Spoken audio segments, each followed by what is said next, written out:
Joining me now, we've got a return guest, Jim Glinksi. You were brave. You came back. We know you as a Scituate author and historian and a man who knows a lot of interesting facts about our local history. I find it fascinating, your wealth of knowledge.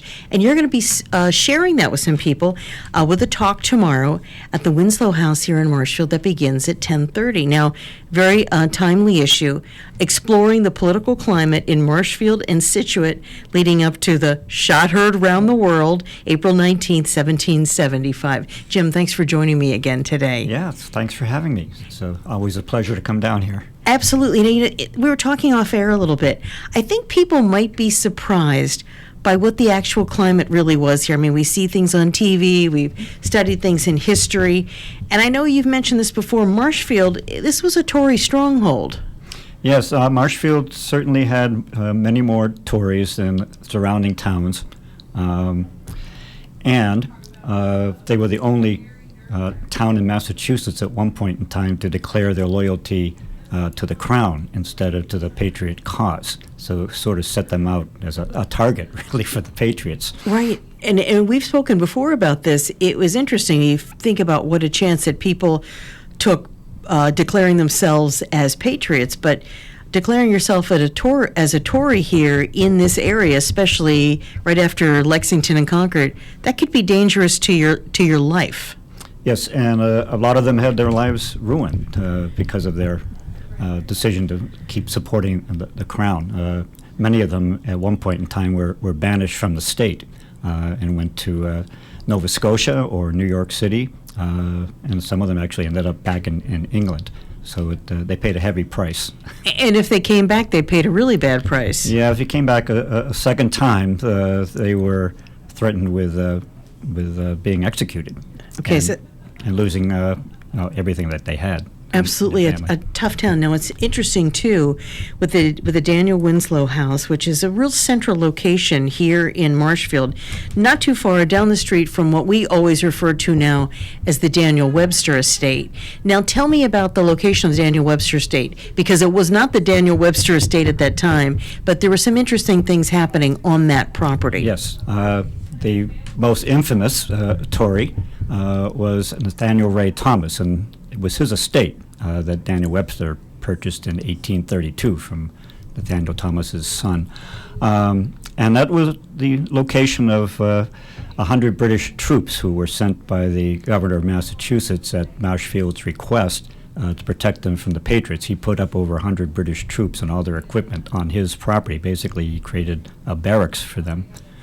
And that was a pretty big parcel. Now, correct me if I'm wrong. I know that going to the Daniel Webster Show House every Christmas, wasn't the original land grant there about 1,500 acres? Yes, Nathaniel Thomas's father got 1,500 acres. He's one of the original settlers, and that's created a characteristic of Marshfield that distinguished it from places like Scituate, and that Marshfield was governed by a wealthy elite of very large landowners, which was unique in the area. So they had a small population in part because the states were larger, and the families that were the elite really controlled the town until 1775.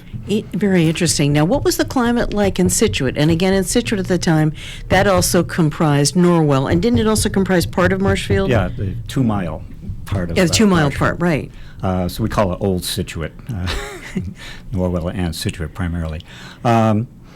So Scituate was a little bit different. It didn't have the very large estates, or as many, as Marshfield. And they really delayed getting involved in the Patriot cause until 1774, which was kind of surprising. There's almost no mention of the conflict between the Patriots and the British in Scituate until town records in 1774. Once they got involved, they went in deeply in favor of the Patriots. There was no debate that took place in Scituate between Tories and Patriots. Yeah, we're all in. Yep. Now, at this talk tomorrow at 10:30, again at the Winslow House, $5 for members, $10 for non-members. Are you going to have a question and answer part of your talk? Yeah, I guess the schedule is 10:30 to 11 or so is registration and having your coffee. It's a coffee and tea. And at 11 o'clock, I'll start my presentation, and we're in about an hour, 45 minutes and 15 minutes for questions. If people know a little bit about this topic, and again, what was going on there in 1775 in April, what do you think they'll be most surprised to hear about from your point of view? Yeah, as I mentioned, the fact that Scituate took so long to get actively involved in the Patriot cause, but once they did, they came in full-fledged in favor of the Patriots. And the price that the Loyalists really paid in Marshfield for continuing to support the Crown. Again, as we said, even if they got banished and came back, their life was in danger, and a lot of them lost the family estates, which were confiscated for several of them and auctioned off to people. Wow, quite a story. History tells the story of towns and people, what's in the hearts of men and women, and very interesting. Tomorrow, again, this talk begins at 10:30. It's at the Winslow House here in Marshfield. $5 for members, $10 for non-members, and you can check out their website to get more information. Again, local Scituate author and historian Jim Glinski. Thanks so much for joining us this morning. Thank you again for having me. You're very welcome.